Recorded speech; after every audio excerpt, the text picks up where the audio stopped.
Então vamos lá, né? Vamos ao nosso terceiro ponto, né?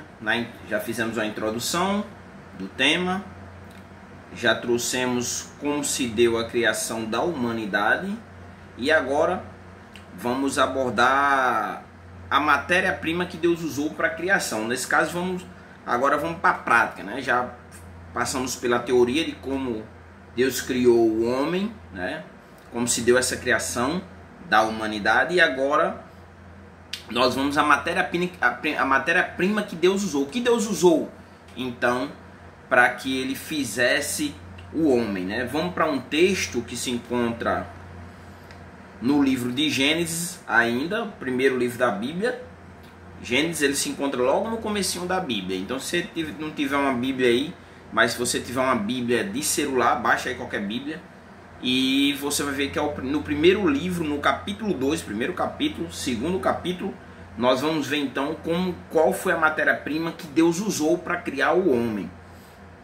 O versículo 7 do capítulo 2 de Gênesis diz o seguinte: Então formou o Senhor Deus ao homem do pó da terra e lhe soprou nas narinas o fôlego de vida, e o homem passou a ser alma vivente. Então aqui nós temos dois pontos para observar: que Deus ele formou o homem do pó da terra e ele soprou nas narinas do homem o fôlego de vida, né? Então a primeira parte, né, o pó da terra, remete logo diretamente, né, que o homem, a materialidade, né, o pó, Deus pega ali o pó e do pó da terra Deus ali cria o homem, né?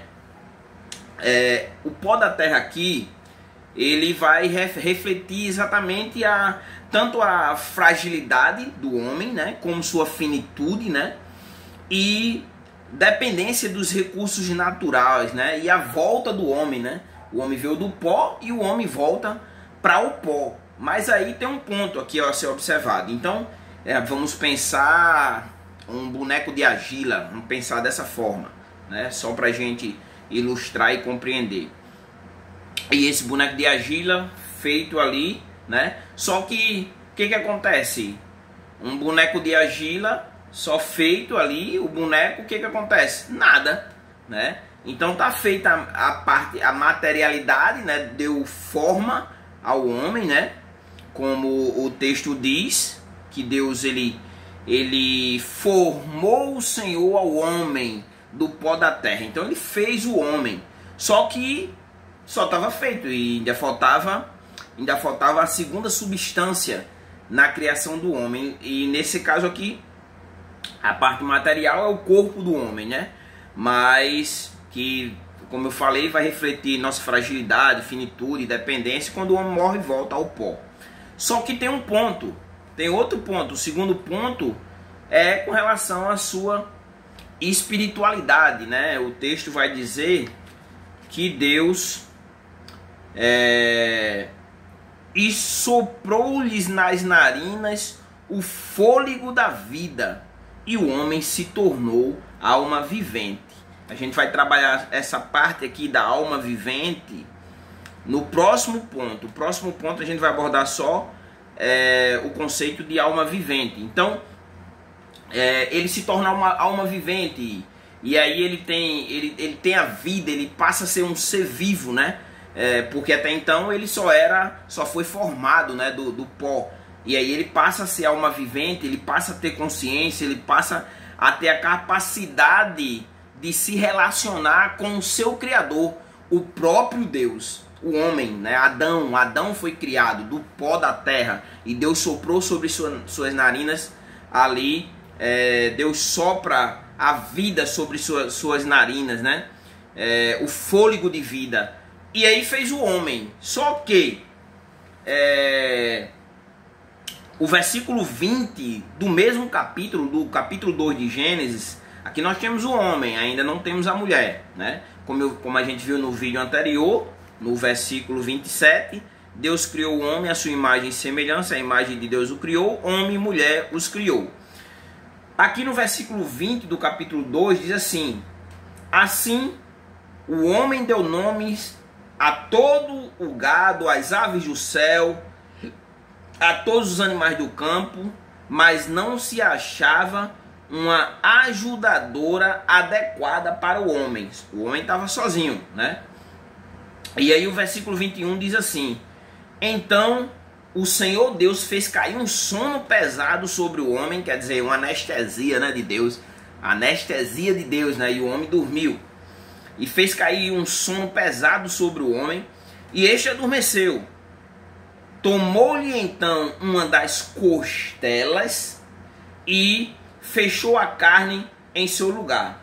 E da costela que o Senhor Deus havia tomado, formou a mulher e a trouxe ao homem, né?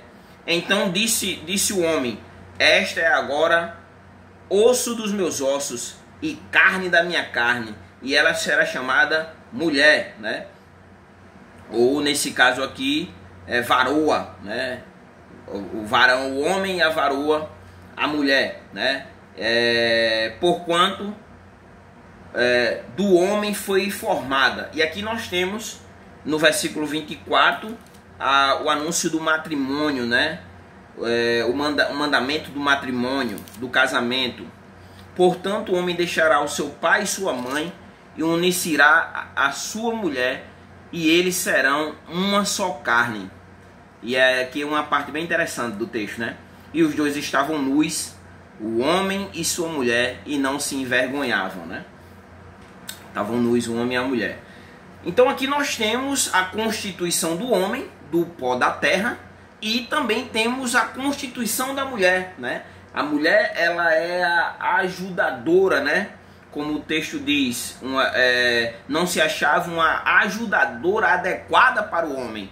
Então aí o que Deus faz? Deus faz o homem cair um sono pesado, tira a costela, faz uma cirurgia ali com uma anestesia, né? O homem dorme e ali, ele da costela do homem, ele faz a mulher para que os dois sejam uma só carne. Então, se você não sabia, essa é a resposta que a Bíblia traz para que nós entendamos qual foi a matéria-prima que Deus usou na criação do homem e na criação também da mulher. E aí, na sequência, o nosso quarto ponto, a gente vai entender o conceito de alma vivente. Por que o homem ele é alma vivente, que é a parte final do versículo 7 do capítulo 2. E o homem se tornou alma vivente. Então é o próximo ponto. Porque o homem é alma vivente e como diferenciar o homem, e porque o homem é diferente dos animais. Então, dá sequência aí e vamos ao próximo ponto.